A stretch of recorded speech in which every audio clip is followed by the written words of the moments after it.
Hello, नमस्कार सभी को। तो आज हम सीडीपी के 50 क्वेश्चन की सीरीज शुरू कर रहे हैं। यूपी टेट सी टेट दोनों के लिए वैलिड होगी। शुरू से क्वेश्चन नंबर 1 से क्वेश्चन नंबर 50 तक सभी को देखिएगा। 50 क्वेश्चन की सीरीज है ये। सी टेट के लिए, यूपी टेट के लिए या कोई भी टीचिंग का एग्जाम है, सभी के लिए मान्य है। क्वेश्चन नंबर 1 से हम शुरुआत करते हैं। क्वेश्चन नंबर 1 है, निम्न कक्षाओं में शिक्षण की खेल विधि आधारित है। इनमें से कौन खेल विधि किस पर आधारित है? शारीरिक शिक्षा कार्यक्रमों के सिद्धांत पर आधारित है, शिक्षण की विधियों के सिद्धांत पर आधारित है, विकास एवं वृद्धि के मनोविज्ञान सिद्धांत पर आधारित है, या शिक्षण के सामाजिक सिद्धांत पर आधारित है। तो निम्न में से जो शिक्षण की जो खेल विधि है वो किस पर आधारित होती है? तो इसका ऑप्शन नंबर कौन सा सी सही हो जाएगा। ये विकास एवं वृद्धि के मनोवैज्ञानिक सिद्धांत पर आधारित है। तो क्वेश्चन नंबर का ऑप्शन नंबर कौन सा सी सही हो जाएगा।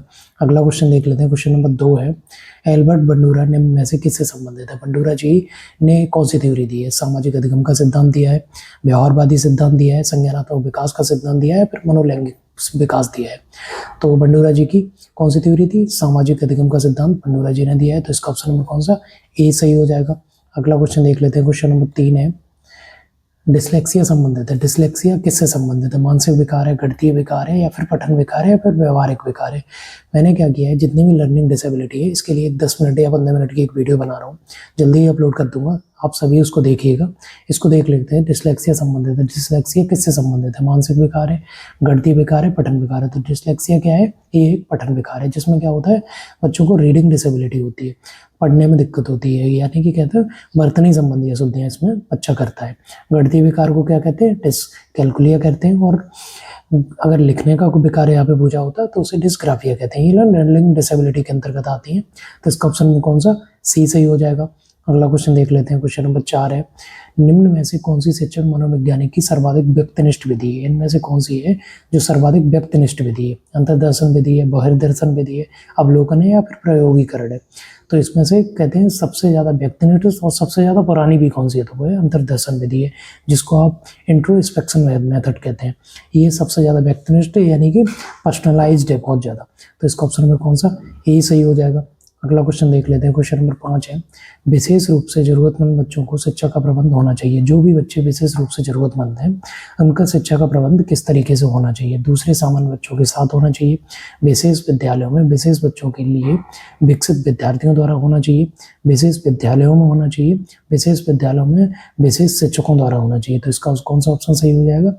इसका ऑप्शन नंबर ए सही हो जाएगा। इनको ना दूसरे सामान्य बच्चों के साथ ही पढ़ाया जाता है। होता क्या है, जिन बच्चों को पढ़ने में कठिनाई होती है या किसी भी तरीके की दिक्कत हो रही है, उनको ना दूसरे सामान्य बच्चों के साथ इसलिए पढ़ाया जाता है ताकि आने वाले टाइम में जब वो आगे समाज में जाए तो उनको उन्हीं बच्चों के साथ समायोजन करने में कठिनाई ना हो। होता क्या है, अगर आप नए अलग से स्कूल में उनको पढ़ाएंगे तो जब वो बाहर समाज में निकलेंगे स्कूल के बाद, तो उनको एक दूसरे के साथ समायोजन करने में कठिनाई होगी। तो इसलिए इसका ऑप्शन नंबर कौन सा ए सही हो जाएगा। समावेशी शिक्षा यही कहती है कि सभी बच्चों को एक छत के नीचे एक ही क्लासरूम में पढ़ाया जाना चाहिए, चाहे वो प्रतिभाशाली हो, सामान्य बच्चे हों, या फिर मंद बच्चे हों, है ना। तो इसका ऑप्शन नंबर कौन सा ए सही हो जाएगा। क्वेश्चन नंबर अगला देख लेते हैं। क्वेश्चन नंबर 6 है, संगणन का सिद्धांत निम्न में से किसकी व्याख्या करता है? जो संगणन का सिद्धांत है वो किसकी व्याख्या करता है? अधिगम का, स्मृति का, अभिप्रेरणा का, या सृजनात्मकता का? तो संगणन का जो सिद्धांत है वो ना स्मृति की व्याख्या करता है, मेमोरी के बारे में, कलेक्टिंग या कहते हैं ना स्टोरेज किसके बारे में होता है? ये ना स्मृति की मेमोरी के बारे में होता है। मेमोरी चीजों को स्टोर करती है, उसी के बारे में पूछ रहा है। तो इसका ऑप्शन में कौन सा बी सही हो जाएगा। अगला क्वेश्चन देख लेते हैं। क्वेश्चन नंबर 7 है, अधिगम के प्रक्रम में अभिप्रेरण है। अधिगम का जो प्रक्रम है उसमें अप्रेरण यानी कि मोटिवेशन क्या है? सीखने वालों की स्मृति को तेज बनाता है, मोटिवेशन सीखने वाले की स्मृति को तेज बना देता है, या फिर पुराने अधिगम से नए अधिगम को विभेदित करता है? पुराने जो अधिगम है उससे नए अधिगम को अलग अलग कर देता है? ऐसा भी नहीं है। एक दिशीय रूप से सोचने में सीखने वालों को प्रस्तुत करता है, एक दिशीय रूप से सोचने के लिए प्रस्तुत करता है? ऐसा भी नहीं है। नए सीखने वालों के लिए, अधिगम के लिए रुचि का सृजन करता है। होता क्या है कि प्रेरणा क्या करती है, जो मोटिवेशन होता है वो ना, आप जो नया कुछ अगर सीख रहे हैं तो क्या करते हैं कि वो आपको पुराना सीखा हुआ उसमें ना रुचि बना के रखता है। मोटिवेशन से आपको सीखने के लिए रुचि, आपके अंदर इंटरेस्ट रहता है। तो इसका ऑप्शन कौन सा डी सही हो जाएगा। अगला क्वेश्चन देख लेते हैं। क्वेश्चन नंबर 8 है, टीईटी का उद्देश्य निम्न में से किसका मापन है? टीईटी जो है उसका मापन में क्या उद्देश्य है? बौद्धिक क्षमता का करता है, अभिक्षमता का करता है, अभिवृद्धि का करते हैं, या फिर मूल्य का करते हैं? तो टीईटी थेमेटिक अपरसेप्शन टेस्ट जो टेट परीक्षाएं होती हैं वो किसका मापन के लिए होती हैं? बौद्धिक क्षमता को मापने के लिए होती हैं, अभिक्षमता को मापने के लिए होती हैं, अभिवृद्धि को मापने के लिए होती हैं, या फिर मूल्यों को मापने के लिए होती हैं। तो टीईटी किस लिए होता है? ये अभिक्षमता, एप्टीट्यूड को मापने के लिए किया जाता है। जितने भी टेट परीक्षाएं होती हैं, UP TET, C TET, REET, ये सारे क्या करते हैं? आपकी अभिक्षमता को मापते हैं। तो इसका ऑप्शन नंबर कौन सा? बी सही हो जाएगा। अगला क्वेश्चन देख लेते हैं। क्वेश्चन नंबर 9 है, कक्षा 5 में न्यून दृष्टि वाले बच्चे को, आपकी कक्षा 5 है, उसमें एक बच्चे की जो दृष्टि है वो थोड़ी बाधित है, उसको आप क्या करेंगे? निम्न स्तर के कार्य के लिए माफ करना उचित है। जो निम्न स्तर के कार्य है उसके लिए उसे माफ करना उचित रहेगा। उसके दैनिक कार्य में उसके माता पिता तथा मित्रों को सहायता करनी चाहिए। यस, ये तो वैसे भी करनी चाहिए। या फिर कक्षा में सामान्य रूप से बर्ताव करना चाहिए तथा ऑडियो सीडी के जरिए सहायता प्रदान करनी चाहिए। कक्षा में विशेष बर्ताव करना चाहिए। तो इसका ऑप्शन नंबर कौन सा? सी सही हो जाएगा। हो गया आपका, कक्षा में सामान्य रूप से उसके साथ बर्ताव करना चाहिए। दूसरे बच्चों की तरह ही उसको आपको सामान्य समझना है और उसको ऑडियो सीडी के जरिए उसकी सहायता करनी चाहिए। होता क्या है, जिन बच्चों को देखने में कठिनाई होती है तो आप उनको सुनाएं, उनको आगे बिठाएं जिससे उन्हें सुनने में आसानी रहे। देख नहीं सकते हैं तो सुन ठीक से सकते हैं, तो उनको ना सुना के आप सिखा सकते हैं। आगे उनकी शिक्षण की प्रक्रिया को सुचारू रूप से चलाया जा सकता है। तो इसका ऑप्शन नंबर कौन सा? सी सही हो जाएगा। अगला क्वेश्चन देख लेते हैं। क्वेश्चन नंबर 10 है, क्रेसमर ने व्यक्तित्व को निम्न में से किसका प्रमुख प्रकार में वर्गीकृत किया है? जो क्रेसमर जी हैं उन्होंने व्यक्तित्व के प्रकार बताए, उनमें से कौन सा है? कृषक का है, यानी कि दुर्बल होता है, सुडोला का है, गोला का है, उपरोक्त सभी। तो क्रेसमर जी ने ये सभी प्रकार बताए, तो इसका ऑप्शन नंबर कौन सा? डी सही हो जाएगा। अगला क्वेश्चन देख लेते हैं। क्वेश्चन नंबर 11 है, श्याम पट्ट को शिक्षण सामग्री के किस समूह में के अंतर्गत किया जाता है? जो श्याम पट्ट है उसको शिक्षण सामग्री के किस ग्रुप में रखा जाता है? श्रव्य साधन है, दृश्य साधन है, दृश्य श्रव्य साधन है, या इनमें से कोई नहीं है? श्याम पट्ट यानी कि ब्लैक बोर्ड। ब्लैक बोर्ड क्या होता है? जिसको आप देखते हैं, तो ये ना केवल दृश्य साधन के अंतर्गत आता है। श्रव्य साधन के अंतर्गत सीडी हो गया, टैप रिकॉर्डर हो गया, ये ना श्रव्य साधन हो गया। बाकी दृश्य और श्रव्य साधन के अंतर्गत कंप्यूटर हो गया, टेलीविजन हो गया, जिसमें ऑडियो और वीडियो एक साथ चलता है। तो ये ना संसाधन हो गए इसके। तो इसका ऑप्शन नंबर कौन सा? श्याम पट्ट किस में आएगा? ऑप्शन नंबर बी, दृश्य साधन के अंतर्गत श्याम पट्ट आता है। अगला क्वेश्चन देख लेते हैं। क्वेश्चन नंबर 12 है, भारतीय संविधान के किस अनुच्छेद में 6 से 14 आयु वर्ग के बच्चों के लिए निःशुल्क व अनिवार्य शिक्षा का अधिकार शामिल किया गया है? हमारे भारत में 6 से 14 वर्ष के जो बच्चे हैं उसे निःशुल्क व अनिवार्य शिक्षा दी जाती है। तो संविधान के कौन से अनुच्छेद के तहत इसको जोड़ा गया? तो अनुच्छेद जो 21A है, 21 में एक नया खंड ए जोड़ा गया था, जिसमें ना 86वां संविधान संशोधन हुआ था 2002 में। उसमें ना हमारे 21A के जो हमारा जो मौलिक अधिकार है उसका जो अनुच्छेद 21 है उसमें खंड ए जोड़ा गया, जिसमें उन्होंने 6 से 14 वर्ष तक के बच्चों को निःशुल्क व अनिवार्य शिक्षा देने का प्रावधान रखा। और जिन बच्चों को कोई दिक्कत है वो 6 से 18 साल तक उनके लिए रखा हुआ है। तो ये ध्यान रखिए, जिन बच्चों को कोई दिक्कत है, असामान्य बच्चे जिस कैटेगरी के अंतर्गत आते हैं उसको 6 से 18 वर्ष के लिए है, और जो सामान्य बच्चे होते हैं चाहे वो गर्ल्स हो या बॉय हो उनको 6 से 14 वर्ष के लिए होता है। इसका ऑप्शन नंबर कौन सा? डी सही हो जाएगा। 86वां संविधान संशोधन हुआ था, है ना? तो ये आप याद रखिए, ऑप्शन नंबर डी इसका सही हो जाएगा। मोस्ट रिपीटेड क्वेश्चन है, हर बार पूछा जाता है, हर पेपर में आता है ये वाला, तो आप इसको जरूर रखिए, है ना? अगला क्वेश्चन देख लेते हैं। क्वेश्चन नंबर 13 है, निम्न में से कौन शिक्षण कुशलता से संबंधित है? इनमें से कौन सा है जो शिक्षण की कुशलता से संबंधित है? श्याम पट्ट पर लिखना, प्रश्नों को हल करना, प्रश्न पूछना, या फिर उपरोक्त सभी। तो एक शिक्षक की जो शिक्षण कराते टाइम कुशलता होती है वो कौन सी होती है? श्याम पट्ट पर लिखना, ये उसकी कुशलता है। प्रश्नों को हल करना, ये भी शिक्षण की कुशलता है। और प्रश्न पूछना, ये भी कुशलता के अंतर्गत आएगा। तो उपरोक्त सभी, इसके ऑप्शन नंबर डी इसका सही हो जाएगा। ये सारे शिक्षण के कौशल के अंतर्गत आते हैं। अगला क्वेश्चन देख लेते हैं। क्वेश्चन नंबर 14 है, मूल प्रवृत्तियों की एक प्रमुख विशेषता है जो पाई जाती है। जो मूल प्रवृत्तियां हैं, मैकडूगल जी ने 14 प्रकार की मूल प्रवृत्तियां बताई हैं, उनको वो कहते हैं तो इसकी एक प्रमुख विशेषता होती है जो किस में पाई जाती है? केवल मनुष्यों में, केवल बिल्लियों तथा चूहों में, सभी प्राणियों में, तथा यह जन्मजात व प्राकृतिक होती है केवल कलाकारों में। तो इसका ऑप्शन नंबर कौन सा? सी सही हो जाएगा।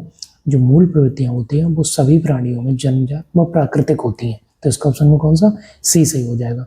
अगला क्वेश्चन देख लेते हैं। क्वेश्चन नंबर 15 है, कक्षा में जो विद्यार्थी प्रश्न पूछते हैं उन्हें, जो विद्यार्थी आपकी कक्षा में प्रश्न पूछते हैं तो आप क्या करेंगे? कक्षा के बाद शिक्षक से मिलने के लिए सलाह दी जाए, कक्षा के बाद शिक्षक से मिलने के लिए सलाह देनी चाहिए उनको, कक्षा चर्चा में भाग लेने के लिए प्रोत्साहित किया जाना चाहिए। उन्हें कक्षा में भाग लेने के लिए प्रोत्साहित करेंगे आप, लगातार प्रश्न पूछने के लिए प्रोत्साहित करना चाहिए, या फिर स्वतंत्र रूप से उत्तर ढूंढने के लिए प्रोत्साहित करना चाहिए। होता क्या है कि ये ना सारे ऑप्शन कहीं ना कहीं गलत नहीं है। कक्षा के बाद शिक्षक में मिलने की सलाह दी जाए, ये जरूरी, ये भी दे सकते हैं आप, है ना। लेकिन जो बच्चे प्रश्न पूछते हैं उन्हें आप क्या, उन्हें सबसे पहले तो आप प्रोत्साहित करिए। तो इसका ऑप्शन नंबर कौन सा सबसे ज़्यादा महत्वपूर्ण यही है। लगातार प्रश्न पूछने के लिए आप उन्हें प्रोत्साहित करेंगे। बाकी कक्षा में भाग लेने के लिए प्रोत्साहित करेंगे, ये भी सही है। स्वतंत्र रूप से उत्तर ढूंढने के लिए प्रोत्साहित करना चाहिए, यस ये भी सही है। लेकिन सबसे ज़्यादा इंपॉर्टेंट क्या है, ऑप्शन नंबर सी, लगातार प्रश्न पूछने के लिए उन्हें प्रोत्साहित करना चाहिए।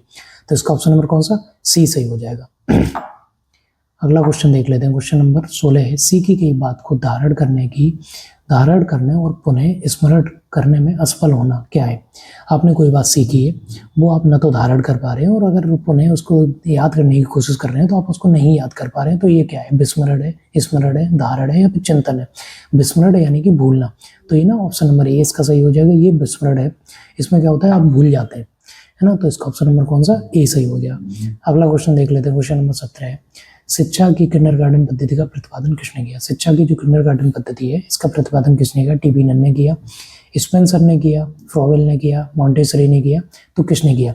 शिक्षा की जो किंडरगार्टन पद्धति है इसका फ्रॉवेल जी ने किया था। तो मनोवैज्ञानिक फ्रॉवेल ने 1840 में जर्मनी में पहला किंडरगार्टन खोला था, इन्होंने इसका प्रतिपादन किया। किंडरगार्टन का अर्थ होता है बच्चों का बगीचा। ये कहते हैं बच्चे ना बगीचे में, जैसे नर्सरी होती है ना, नर्सरी के फूल पौधे होते हैं उन्हें ना, अगर आप सही से एनवायरनमेंट देते हैं तो वो एक अच्छे खासे वृक्ष के रूप में बन जाते हैं। उसी प्रकार से आप बच्चों को स्कूल के अंदर एक कहते हैं ना नर्सरी की तरह उनको पाले पोसें, तो उनको अच्छा ज्ञान दें, उनको अच्छी बातें सिखाएं और उनके अंदर अच्छे अच्छे गुण डालें, जिससे क्या होता है वो एक आगे के समाज के लिए एक अच्छे नागरिक बन के निकले। तो इसका ऑप्शन नंबर कौन सा, सी सही हो जाएगा। अगला क्वेश्चन देख लेते हैं। क्वेश्चन नंबर 18 है, आगमनात्मक तर्क के स्तरों में कौन सी शामिल नहीं है। अवलोकन, प्रयोग, सामान्यीकरण या फिर कल्पना। तो इसमें क्या होता है, अवलोकन, प्रयोग, सामान्यीकरण ये सभी शामिल होते हैं, लेकिन कल्पना इसमें शामिल नहीं होता है। आइए इसको एक थोड़ा सा अच्छे से देख लेते हैं। आगमनात्मक तर्क जो इंडक्टिव रीजनिंग है इसके मुख्य रूप से 4 चरण होते हैं। सबसे पहला कौन सा, अवलोकन, ऑब्जर्वेशन, किसी घटना या तथ्यों को ध्यान से देखना होता है।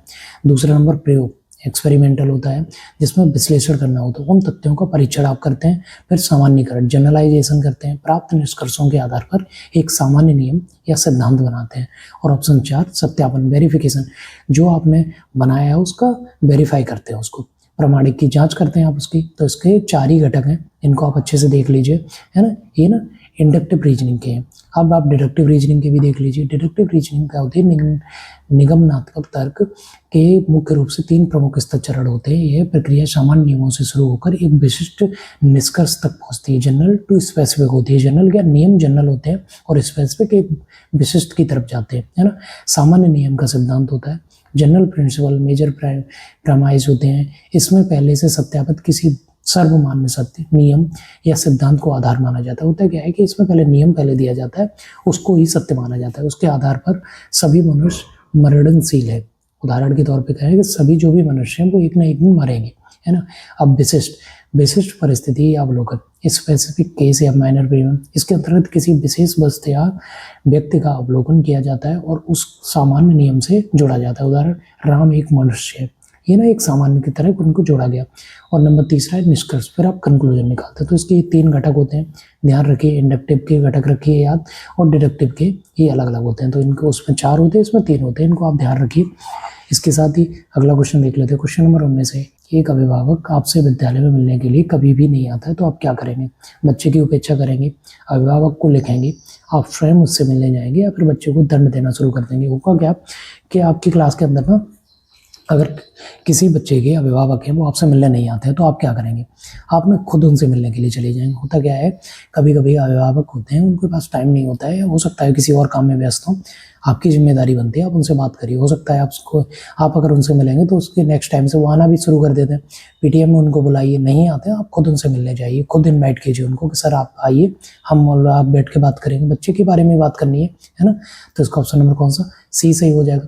अगला क्वेश्चन देख लेते हैं। क्वेश्चन नंबर 20 है, चिंतनशील सोच की चर्चा किसने की है। जो चिंतनशील है इसकी सोच की चर्चा किसने की है, ड्यूवी ने की है, रॉश ने की है, वुडवर्थ ने की है, या फिर ड्राइवर ने की है।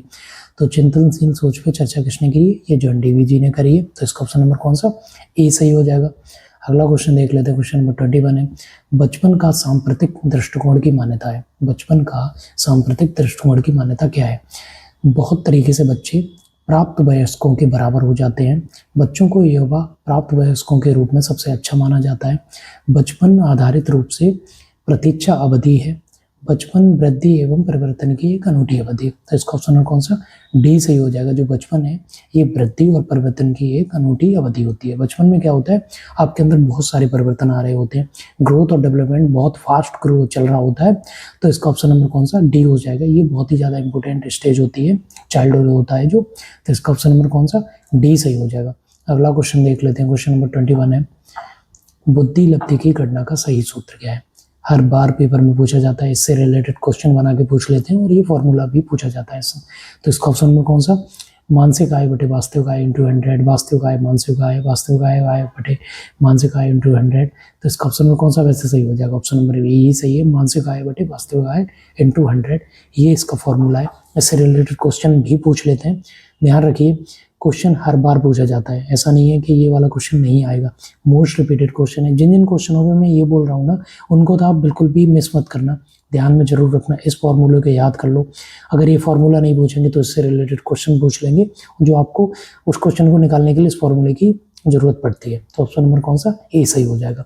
अगला क्वेश्चन देख लेते हैं। क्वेश्चन नंबर 23 है, एक प्रमाणीकृत पठन परीक्षण लेने के लिए 5वीं कक्षा को प्रस्तुत करने में शिक्षक को अधिकाधिक परामर्श दिया जाता है।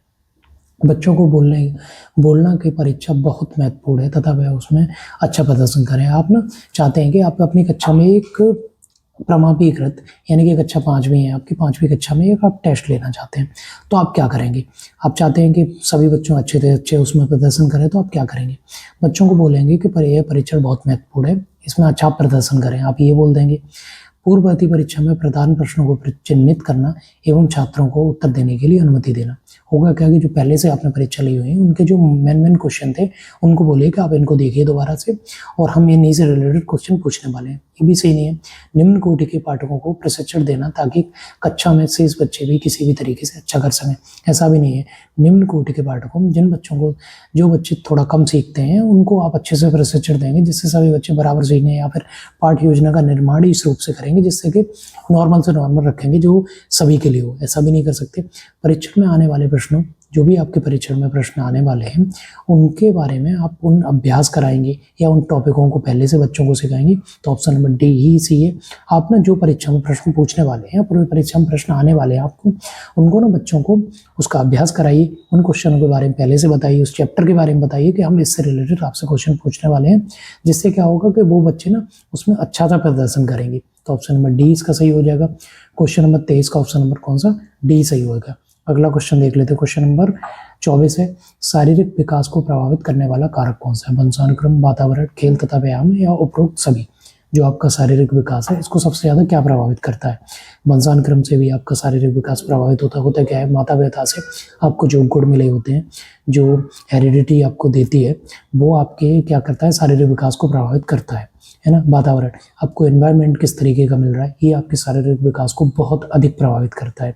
या फिर खेल तथा व्यायाम, खेल तथा व्यायाम आप अच्छे से अगर खेलेंगे, आउटडोर गेम्स खेल रहे होंगे, तो उससे क्या होगा, बच्चे के शारीरिक विकास पे बहुत ज़्यादा फर्क पड़ता है।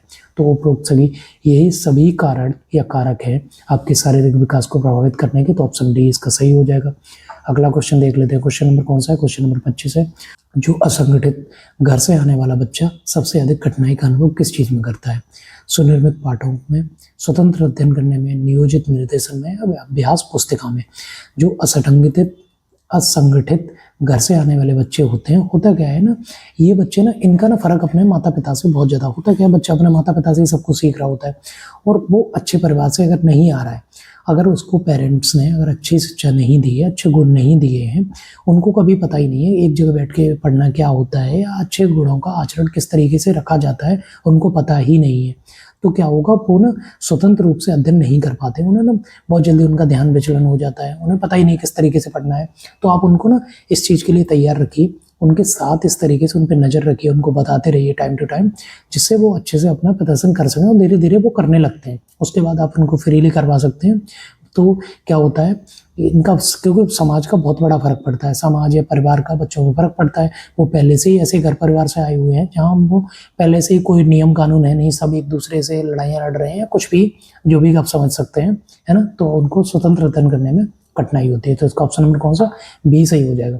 अगला क्वेश्चन देख लेते हैं। क्वेश्चन नंबर कौन सा, क्वेश्चन नंबर 26 है। पियाजे के अनुसार संज्ञानात्मक विकास की द्वितीय अवस्था क्या है। पियाजे ने क्या किया है, संज्ञानात्मक विकास की 4 स्टेजेस दी है। Sensory motor, pre operational, concrete and formal. इनकी एज भी बता देता हूँ। 0 से 2 वर्ष के लिए होता है, वो सेंसरी होता है। प्री ऑपरेशनल होती है वो 2 से 7 वर्ष की होती है। कंक्रीट होती है 7 से 11 होती है। और फॉर्मल होती है 11 से प्लस के लिए होती है। तो ये इनकी स्टेजेस हैं जो इस प्रकार लिखी है, चारों ही यहाँ लिख दी है। सेंसरी मैटर को इन्होंने ज्ञानेंद्रिय अवस्था कहा है, जहाँ क्या होता है बच्चा ने ज्ञानेंद्रियों के अपनी जो ज्ञानेंद्रियाँ उसके अंदर होती हैं उन्हीं के माध्यम से सीख रहा होता है। इसको नहीं ज्ञानेंद्रिय अवस्था इसीलिए कहते हैं। सेंसरी मोटर अपने सेंसेस के माध्यम से बच्चा सीख रहा होता है। ये पहले नंबर की है। औपचारिक संक्रियात्मक अवस्था, ये क्या करती है, औपचारिक संक्रियात्मक अवस्था होती है ना, 4th स्टेज है जिसको आप फॉर्मल ऑपरेशनल स्टेज कहते हैं। पूर्व संक्रियात्मक अवस्था ये 2nd स्टेज है, जैसे आप प्री ऑपरेशनल स्टेज कहते हैं। मूर्त संक्रियात्मक अवस्था, कंक्रीट ऑपरेशनल स्टेज जो 3rd नंबर की है। तो 2-3 नंबर की कौन सी, पूर्व संक्रियात्मक अवस्था है, ये 2रे नंबर की होती है। तो इसकी ये चारों ही पियाजे जी के द्वारा दी गई हैं। तो इसका ऑप्शन नंबर कौन सा, सी सही होगा। अगला क्वेश्चन देख लेते हैं। क्वेश्चन नंबर 27 है। आप देखते हैं कि एक छात्र बुद्धिमान है, आप क्या करेंगे। आप देखते हैं आपकी कक्षा में एक छात्र है, वो बहुत बुद्धिमान है, आप क्या करेंगे, उसके साथ संतुष्ट रहेंगे। आप उसके साथ एकदम संतुष्ट रहेंगे, हाँ आप बहुत अच्छा करते हो बेटा, इतना ही करना था, ऐसा बिल्कुल भी नहीं करना है उसके साथ। उसे अतिरिक्त गृह कार्य नहीं देंगे, आप उसको गृह कार्य नहीं देंगे। पहली बात तो गृह कार्य किसी को भी नहीं देना है अब तो, है ना।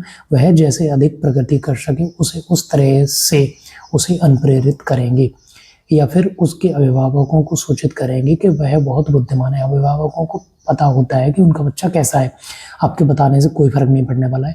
सबसे ज़्यादा बेस्ट आंसर इसका ये हो जाएगा, आप उसकी ज़्यादा से ज़्यादा प्रगति हो, आप वो बच्चा अपने हाईएस्ट लेवल को अचीव करे, उस तरीके के उसको कार्य देंगे, उसको सुझाव देंगे, उसको अलग से अगर कुछ बताना है वो बताएंगे, उसको उसकी मेंटल लेवल के हिसाब से उसके कार्य होंगे, उसी हिसाब से उसके लिए आप पेपर डिजाइन करेंगे, सिलेबस को डिजाइन करेंगे, उस तरीके से उसको समझाएंगे। उसको आप पर्सनली भी उससे बात इसी तरीके से करेंगे जिससे वो ना अपनी जो मेंटल लेवल की हाईएस्ट लेवल है उसको छू सके या उसको अचीव कर सके। तो इसका ऑप्शन कौन सा, सी सही हो जाएगा। अगला क्वेश्चन देख लेते हैं। क्वेश्चन नंबर 28 है। निम्न में से कौन सी एक अंतरस्रावी ग्रंथि नहीं है। इनमें से ऐसी कौन सी है जो अंतरस्रावी ग्रंथि नहीं है। एड्रिनल ग्रंथि है, पीयूष ग्रंथि है, लार ग्रंथि है, फिर थायराइड ग्रंथि है। तो जो लार ग्रंथि होती है ये अंतरस्रावी ग्रंथि नहीं होती है। लार ग्रंथि क्या होती है, आपके मुंह में यहाँ साइडों में यहाँ पाई जाती है, ये ना अंतरस्रावी ग्रंथि के अंतर्गत नहीं आती है। बाकी की सारी अंतरस्रावी ग्रंथियाँ हैं। अगला क्वेश्चन देख लेते हैं। क्वेश्चन नंबर कौन सा, 29 है। यदि कुछ विद्यार्थी कक्षा में अध्ययन करने की चित्तवृत्ति में नहीं है तो आप क्या करेंगे। आपकी कक्षा के अंदर कुछ विद्यार्थी हैं, वो ना अध्ययन करने की चित्तवृत्ति में, यानी कि उनका मन नहीं है पढ़ने के लिए, तो आप क्या करेंगे, उन्हें अध्ययन के लिए बाध्य करेंगे। आप उन्हें अध्ययन करने के लिए बाध्य करेंगे। उन विद्यार्थियों को कक्षा छोड़ने के लिए कहेंगे। जो विद्यार्थी पढ़ना नहीं चाहते हैं, उनका इंटरेस्ट नहीं है पढ़ने में, अब उनको कक्षा छोड़ने के लिए कह देंगे, या फिर उन्हें चेतावनी देंगे कि वे अवश्य अध्ययन करें, नहीं तो आप प्रधान अध्यापक को सूचित कर देंगे। आप उन बच्चों को वार्निंग दे देंगे, आप पढ़िए, नहीं तो हम प्रधान अध्यापक को आपकी शिकायत कर देंगे, या फिर आपको उनके द्वारा डांटा जाएगा। ऐसा नहीं करना है। उन्हें उनकी रुचि अथवा आप अपने विषय के अनुसार रुचिपूर्ण चीज़ें बताएंगे। होगा क्या कि आप देखेंगे बच्चों का इंटरेस्ट किस चीज़ के प्रति है, और आप जो विषय करा रहे हैं उस विषय से रिलेटेड उस तरीके के एग्जाम्पल उसमें ऐड करेंगे जिन चीज़ों से रिलेटेड बच्चा इंटरेस्टेड है। अगर बच्चे को खेलने में इंटरेस्टेड है तो क्या करेंगे, आप ना अपने जो सब्जेक्ट पढ़ा रहे हैं उसमें खेल से रिलेटेड एग्जाम्पल उसमें डालेंगे, जिससे क्या होगा कि बच्चा उसमें इंटरेस्टेड होगा और फिर वो पढ़ने लगेगा उसको। तो इसका ऑप्शन नंबर कौन सा, डी ही सही है। अगला क्वेश्चन देख लेते हैं। क्वेश्चन नंबर 30 है। निम्न में से कौन सा बुद्धि का सिद्धांत नहीं है। एक तत्व सिद्धांत, द्वैत तत्व सिद्धांत, प्रत्यागमन का सिद्धांत, या फिर बहुतत्व सिद्धांत। तो इनमें से कौन सा है जो बुद्धि का सिद्धांत नहीं है। एक तत्व सिद्धांत, द्वैत तत्व सिद्धांत और बहुतत्व सिद्धांत, ये सारे के सारे बुद्धि के सिद्धांत के अंतर्गत आते हैं, लेकिन प्रत्यागमन का सिद्धांत ये बुद्धि का सिद्धांत नहीं है। इसका ऑप्शन नंबर कौन सा, सी सही हो जाएगा। अगला क्वेश्चन देख लेते हैं। क्वेश्चन नंबर 31 है। वह स्तर जिसमें बच्चा किसी वस्तु एवं घटना के बारे में तार्किक रूप से सोचना शुरू करता है कहा जाता है। संवेदन प्रौढ़ अवस्था है, औपचारिक अवस्था है, पूर्व क्रियात्मक अवस्था है, फिर मूर्त क्रियात्मक अवस्था है। पियाजे की 4 स्टेजेस के बारे में पूछ रहे हैं। वो कह रहा है बच्चा तार्किक रूप से सोचना कब शुरू करता है। ये बच्चा ना मूर्त जो क्रियात्मक अवस्था है, जो पियाजे जी की 3rd स्टेज है, जिसमें बच्चा क्या करता है, लॉजिकल सोचना शुरू कर देता है। तो इसका ऑप्शन कौन सा, डी सही है। ये ना मूर्त क्रियात्मक अवस्था के बारे में। अगला क्वेश्चन देख लेते हैं। क्वेश्चन नंबर कौन सा है? 32 है। निम्न में से कौन सा एक उत्तम परीक्षण की विशेषता से भिन्न है? उत्तम, आप चाहते हैं आपकी कक्षा में आप ना एक उत्तम परीक्षण बनाएं या बना रहे हैं आप, तो आप क्या रखेंगे? विश्वसनीयता रखेंगे, वैधता रखेंगे, वस्तुनिष्ठता रखेंगे या फिर अभिक्षमता रखेंगे? आप ध्यान रखिए, जब भी आप कोई क्वेश्चन पेपर बना रहे हैं, आप सबसे पहले विश्वसनीयता, वैधता और वस्तुनिष्ठता। वैधता क्या होती है? वैधता होती है जिस लिए आप बना रहे हैं, ऑब्जेक्टिव आपके डिफाइन होनी चाहिए पहले से कि आप किस लिए पेपर बना रहे हैं, आप क्या इससे रिजल्ट चाहते हैं।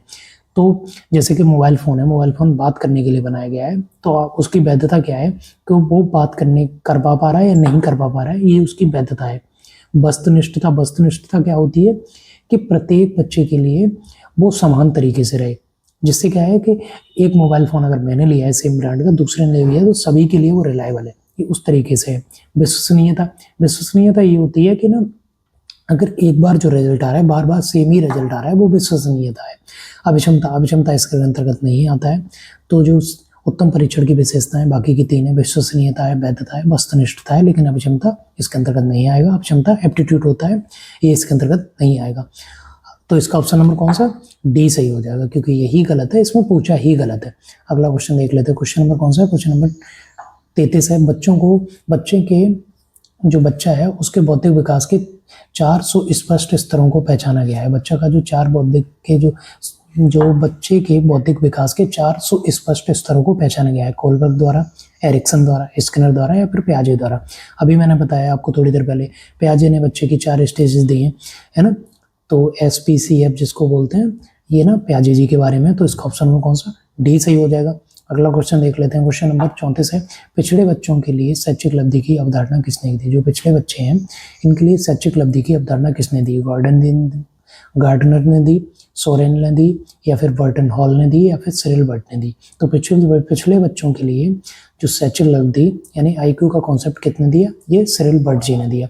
इसके बारे में थोड़ा देख लेते हैं। शैक्षिक लब्धि यानी कि एजुकेशन क्वोशेंट, EQ की मुख्य बात है। अवधारणा प्रतिपादक ब्रिटिश मनोवैज्ञानिक सर सिरिल बर्ट ने अपनी प्रसिद्ध पुस्तक द बैकवर्ड चाइल्ड में पिछड़े बच्चों की पहचान के लिए शैक्षिक लब्धि EQ का विचार प्रस्तुत किया।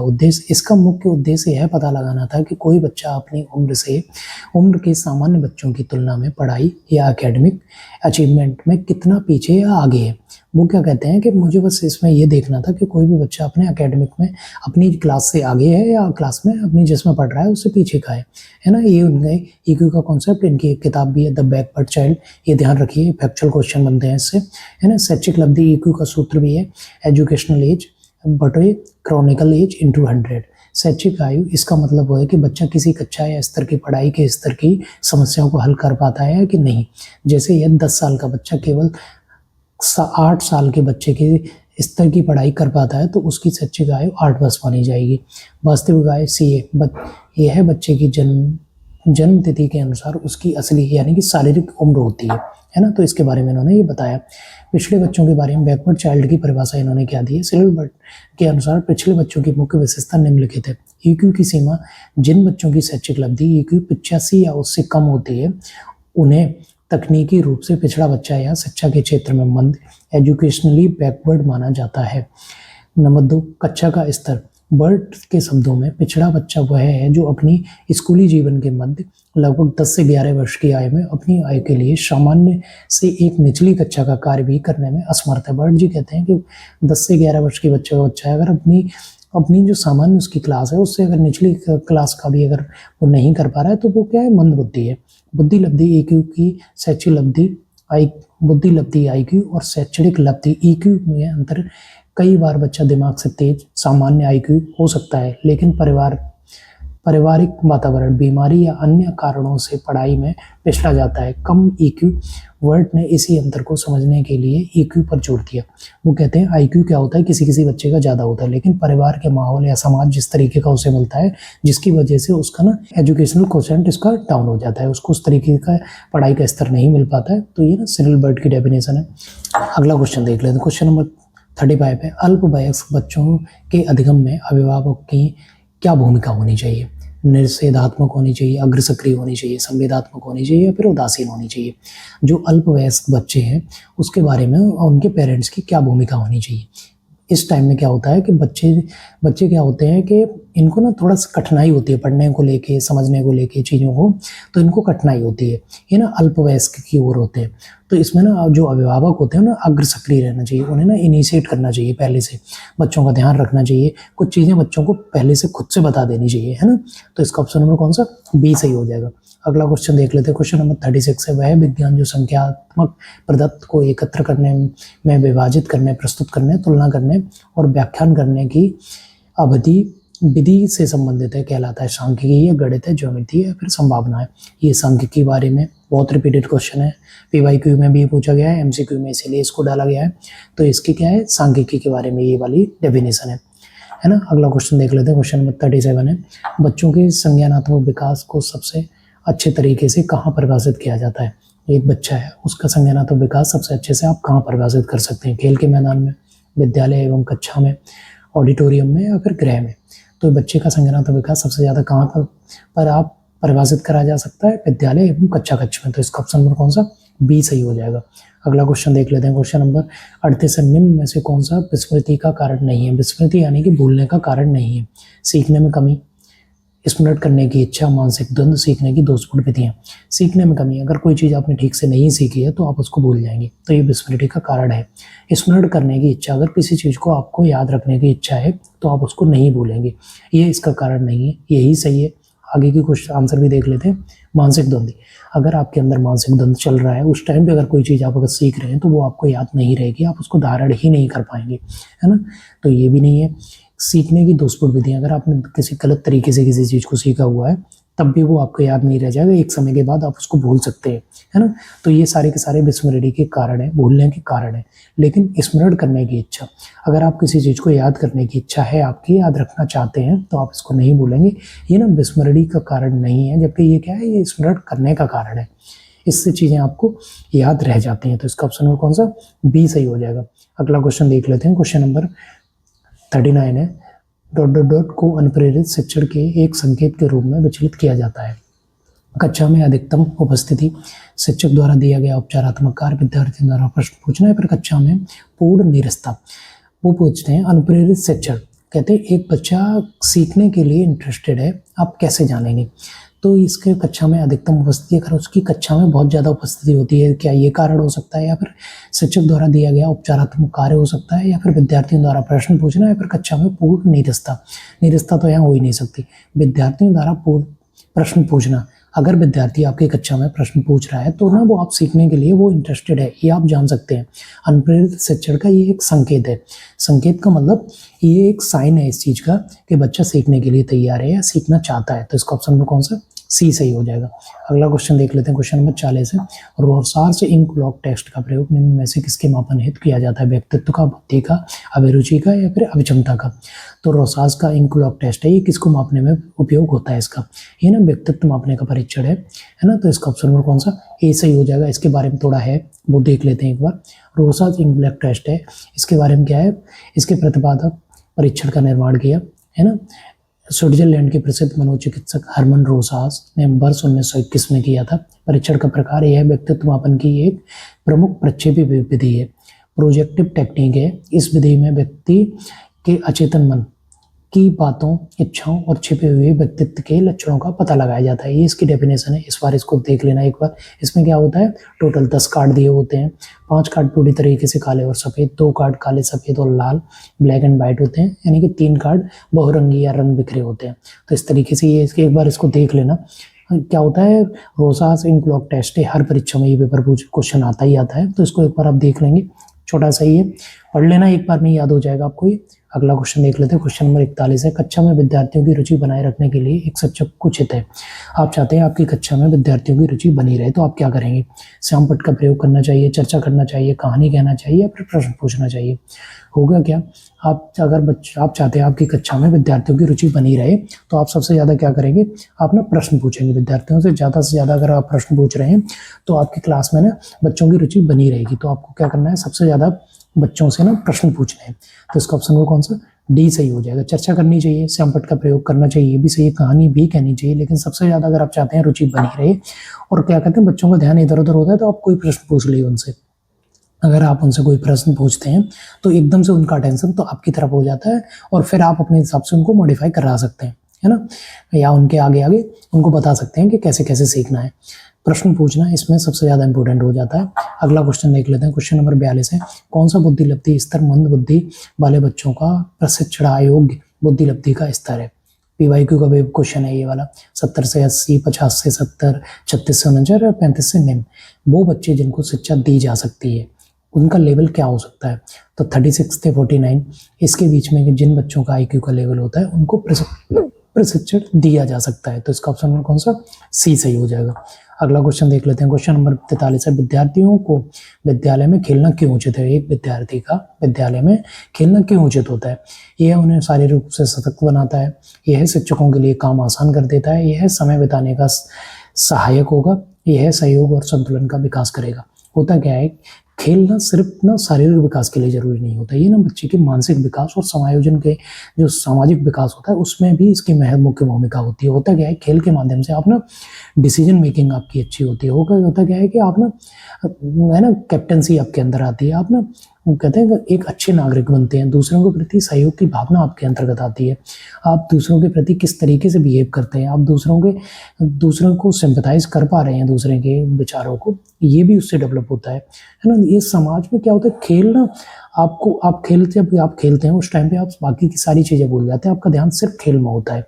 आप उसमें क्या होता है, खेल में एक तो स्पोर्ट्समैन स्किल इसमें डेवलप होती है, जिसमें क्या होता है एक टीम तो हारेगी तो आपको ये भी विकास होता है, तुरंत एकदम एक टाइम पे होता है ना इंस्टेंट क्या डिसीजन लेना है, वो भी इसके अंदर इसके लिए एक विकास होता है। तो इसका ऑप्शन कौन सा? डी सही हो जाएगा। यह सहयोग और संतुलन का विकास करता है, तो ऑप्शन नंबर डी इसका सही हो गया। अगला क्वेश्चन देख लेते हैं। क्वेश्चन नंबर 44 है, 5 वर्ष के मोहन की मानसिक आयु 8 वर्ष है, उसकी बुद्धि लब्धि होगी। एक 5 वर्ष का मोहन है, उसकी जो मानसिक आयु है वो 8 वर्ष है, उसकी बुद्धि लब्धि कितनी है? तो मैंने अभी थोड़ी देर पहले एक फॉर्मूला बताया था, MA/CA × 100, उसमें आप लगाएंगे मेंटल एज बटे शारीरिक आयु × 100, तो इसकी बुद्धि लब्धि आप फॉर्मूला लगा के निकालेंगे। ऑप्शन नंबर 20 का दिया हुआ 160 आ जाएगी, इसका ऑप्शन नंबर कौन सा? बी सही हो गया। अगला क्वेश्चन देख लेते हैं। क्वेश्चन नंबर 45 है, परिवार एक साधन है औपचारिक शिक्षा का, अनौपचारिक शिक्षा का, गैर औपचारिक शिक्षा का या दूरस्थ शिक्षा का? तो होता क्या है, एजुकेशन फॉर्मल इनफॉर्मल ये सभी ना एजुकेशन के टाइप है। तो जो परिवार है वो ना अनौपचारिक शिक्षा के अंदर, परिवार समाज ये अनौपचारिक शिक्षा। औपचारिक शिक्षा का होती है जहाँ आप एक कंट्रोल्ड एनवायरनमेंट होता है, आप क्लासरूम में बैठ के पढ़ रहे होते हैं, एक सिलेबस होता है उसके आधार पर आपको पढ़ाई करनी होती है। तो ये ना एक कक्षा है, कक्षा के अंदर सभी बच्चे एक साथ बैठे हैं पढ़ाई कर रहे हैं, ये ना औपचारिक वे है, यानी कि फॉर्मल वे है। इनफॉर्मल क्या है, आप घर में कुछ सीख ले रहे हैं, किसी के साथ बैठे हुए हैं, किसी बुजुर्ग के साथ बैठे हो, माता पिता के साथ बैठे हो, उन्होंने कुछ बता दिया आपने वहीं सीख लिया, खेलते खेलते कुछ सीख रहे हैं, ये ना औपचारिक वे है। अनौपचारिक वे है सारे के सारे। औपचारिक क्या है, जहाँ स्कूल आपका औपचारिक में आता है जिसे आप फॉर्मल एजुकेशन कहते हैं, और इनफॉर्मल में क्या होता है आपका परिवार समाज ये सब इनफॉर्मल में आता है, अनौपचारिक में। तो ऑप्शन नंबर कौन सा? परिवार के बारे में पूछ रहा है तो ये अनौपचारिक शिक्षा का उदाहरण है, ऑप्शन नंबर ए इसका सही हो जाएगा। अगला क्वेश्चन देख लेते हैं। क्वेश्चन नंबर 46 है, पूर्व अनुभव के आधार पर संवेदना को अर्थ प्रदान करना कहलाता है। आपने कोई पूर्व अनुभव ले रखा है, उसके आधार पर आप चाहते हैं आप आगे संवेदना आपको उसको प्रकट करना चाहते हैं, आप क्या करेंगे? संवेदना है, प्रत्यक्ष ज्ञान है, प्रेरणा है या फिर कल्पना है? जो आपने पूर्व अनुभव ले रखे हैं उसके आधार पर आप कोई निर्णय ले रहे हैं तो क्या है आपका ये प्रत्यक्ष ज्ञान है, आपने पहले से अनुभव लिया हुआ है, उसके आधार पर आगे आप कार्य कर पा रहे हैं, आगे चीज़ों को समझ पा रहे हैं, ये आपका क्या है प्रत्यक्ष ज्ञान। इसके आधार प्रत्यक्ष ज्ञान के आधार पर ये होता है, तो ऑप्शन नंबर बी इसका सही हो जाता है। अगला क्वेश्चन देख लेते हैं। क्वेश्चन नंबर 47 है, एक शिक्षक विद्यार्थियों में सामाजिक मूल्यों का विकसित कर सकता है। एक शिक्षक है वो चाहता है उनके विद्यार्थियों में समाज के मूल्य विकसित हो, तो उसको क्या करना चाहिए? महान व्यक्तियों के बारे में बोलकर। होता क्या है, छोटे बच्चे होते हैं उनको अगर आप महान व्यक्तियों के बारे में बताएंगे उनको इतना समझ नहीं आएगा, वो कहानी की तरह सुन लेंगे लेकिन उसको अप्लाई नहीं कर पाएंगे।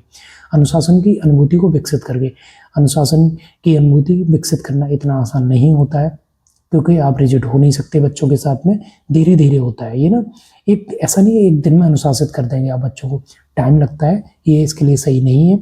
आदर्श रूप से बर्ताव करके या फिर उन्हें अच्छी कहानियाँ सुनाकर, कहानियाँ सुनाने का मैंने पहले ही बता दिया, कहानियाँ सुनाने से उनको वो सुन तो लेते हैं, समझ में भी आती है, लेकिन क्या होता है उसका भी मेन सार उनको समझ में नहीं आता क्योंकि बच्चे प्राइमरी क्लास के हैं, छोटे बच्चे हैं, तो उनको ये चीज़ें समझ नहीं आती हैं। लेकिन आदर्श रूप से बर्ताव करके, अगर शिक्षक खुद एक आदर्श बर्ताव करता है तो क्या होता है बच्चा ना उससे सीखता है। शिक्षक अपने साथ के सहपाठी जो शिक्षक हैं उनके साथ किस तरीके से बात करता है, दूसरों को इज्जत देता है नहीं देता है, अभिभावक अगर बच्चे के आए उनके साथ किस तरीके से बर्ताव करता है, खुद बच्चों के साथ किस तरीके से रहता है, बच्चे क्या करते हैं टीचर की मॉडलिंग करते हैं। बच्चों के लिए शिक्षक हमेशा एक हीरो की तरह होता है, तो शिक्षक को हमेशा एक आदर्श बर्ताव, एक आइडियल बिहेव ही करना चाहिए। क्या होता है, बच्चे उसी से बहुत ज़्यादा सीखते हैं। तो ऑप्शन नंबर कौन सा, सी इसका सही हो जाएगा। अगला क्वेश्चन देख लेते हैं। क्वेश्चन नंबर 48 है। मैकडूगल के अनुसार प्रत्येक मूल प्रवृत्ति के संबंध होता है। मैकडूगल जी हैं जो इन्होंने 14 प्रकार की मूल प्रवृत्तियां बताई हैं। तो वो कहते हैं प्रत्येक मूल प्रवृत्ति किससे संबंध रखती है, संज्ञान से, संवेग से, संवेदना से या फिर चिंतन से। तो सारी की सारी मूल प्रवृत्तियां किसी न किसी संवेग से जुड़ी हुई होती हैं। तो ऑप्शन नंबर कौन सा, बी सही है इसका। मैकडूगल जी ने 14 प्रकार की मूल प्रवृत्तियां बताई, आप इनको याद रखना। पेपर में रिपीटेड क्वेश्चन है, यूपी टेट, सी टेट, ऐसा कोई भी टेट का एग्जाम नहीं है जिसमें ये पूछा नहीं जाता है। टीचिंग का कोई भी एग्जाम है, एसटेट, सुपर टेट, हर जगह ये पूछे जाते हैं। ऑप्शन नंबर कौन सा, बी सही हो जाएगा। अगला क्वेश्चन देख लेते हैं। क्वेश्चन नंबर कौन सा है, 49 है। एक शिक्षक के लिए सबसे महत्वपूर्ण क्या है, एक शिक्षक के लिए सबसे ज्यादा महत्वपूर्ण क्या है, कक्षा में अनुशासन बनाए रखना, कक्षा में समयानुवर्ती होना, या फिर विद्यार्थियों की कहानियों को दूर करना, कठिनाइयों को दूर करना, या फिर सुबकता होना। होगा क्या, कक्षा में अनुशासन बनाए रखना शिक्षक का काम है, इसको आप डिनाई नहीं कर सकते, लेकिन ये इसका मुख्य या महत्वपूर्ण काम नहीं है। कक्षा में समयानुवर्ती होना, कक्षा में समय पर पहुंचना, बच्चों को समय पर उपस्थित होने के लिए कहना, ये उसका एक कार्य है, पर ये सबसे ज़्यादा इम्पोर्टेंट ये भी नहीं है। विद्यार्थियों की कठिनाइयों को दूर करना, यस, अगर आप विद्यार्थियों की कठिनाइयों को दूर कर पा रहे हैं, कैसे भी उदाहरण दे के अच्छे से समझा के, शिक्षक का मुख्य काम यही है। अगर विद्यार्थी कक्षा में आया है, स्कूल आ रहा है, उसकी जो भी कठिनाइयाँ आ रही हैं आप उसको दूर करिए, सुनिए, समझिए, उस अपने आधार पे आप जितनी आपकी बेस्ट पॉसिबिलिटी है उसके आधार पर खुद सीखिए, ट्रेनिंग लीजिए, कहीं से भी सीखिए, आप बच्चों की कठिनाइयों को दूर करिए हर हाल में। शिक्षक का सबसे ज़्यादा काम यही होता है। या सुबकता एक शिक्षक होता ही होता है, इसको आप डिनाई कर ही नहीं पाएंगे। एक शिक्षक को सुबकता होना ही पड़ता है, वो बात ही नहीं कर पाएगा अगर अच्छा सुबकता नहीं है तो। ऑप्शन नंबर कौन सा, सी इसमें सही हो जाएगा। सबसे ज़्यादा महत्वपूर्ण शिक्षक का काम यही है कि विद्यार्थियों की कठिनाइयों को दूर करना। अगला क्वेश्चन देख लेते हैं, आज का ये लास्ट क्वेश्चन है। अधिगम वक्र में पठार बनता है, अधिगम के वक्र में पठार किसके कारण बनता है, परिपक्वता के कारण बनता है, अभिप्रेरणा के कारण बनता है, थकान के कारण बनता है, या फिर अभिरुचि के कारण बनता है। तो अधिगम का जो पठार है वो किसके कारण बनता है, ये ना अधिगम का कारण थकान के कारण बनता है। अधिगम का जो पठार है वो ना जब कोई बच्चा सीखने के लिए तैयार नहीं है या फिर सीखने में उसको कठिनाई हो रही है, तो होता क्या है, सीखते एक ही बच्चा अगर लगातार अगर सीखता रह रहा है, होता क्या है, एक टाइम के बाद थक जाएगा बच्चा, तो उसका अधिगम का पठार बनना स्वाभाविक हो जाता है। तो इसका ऑप्शन नंबर कौन सा, सी सही हो जाएगा। ये थे इस प्रैक्टिस सेट के 50 क्वेश्चन। आई होप आपको अच्छी लगी होगी क्लास, है ना। तो आप इसको ध्यान रखिए, अच्छे से पढ़िए, लाइक शेयर सब्सक्राइब आप कर लेना, आप ही का चैनल है तो लाइक शेयर सब्सक्राइब आप कर लेना, आप ही का चैनल है, ऐसा बिल्कुल भी नहीं है। अपना ध्यान रखिए, थोड़ी तैयारी अच्छी करिए। ये पेपर बहुत ही अच्छे मैंने भी ये वाले PYQ MCQ सभी को शामिल करके ये वाला सेट बनाया था, है ना। तो ये सभी के लिए, ऐसा नहीं है सी टेट यूपी टेट किसी के लिए, ये सभी के लिए। आप सभी इसको देख सकते हैं, चाहे पेपर 1 वाले हों या पेपर 2 वाले हों। बाकी आपका कोई सुझाव होता है आप हमें दे सकते हैं। लाइक शेयर सब्सक्राइब आप जरूर करना, है ना। ये इसकी आंसर की, एक बार आंसर की को जरूर देख लेना, आंसर की का स्क्रीनशॉट ले लेना, और 50 क्वेश्चन को इसको एक बार दोबारा से रिपीट करके देखना। पहले क्वेश्चन पढ़ो, उसके बाद खुद से क्वेश्चन लगा के देखो, अगर इसका आंसर सही आता है तो ठीक है ना, इतने ज़्यादा टफ भी नहीं थे। बाकी लाइक से सब्सक्राइब कर लेना, अपना ध्यान रखें। Good luck, have a nice day, thank you.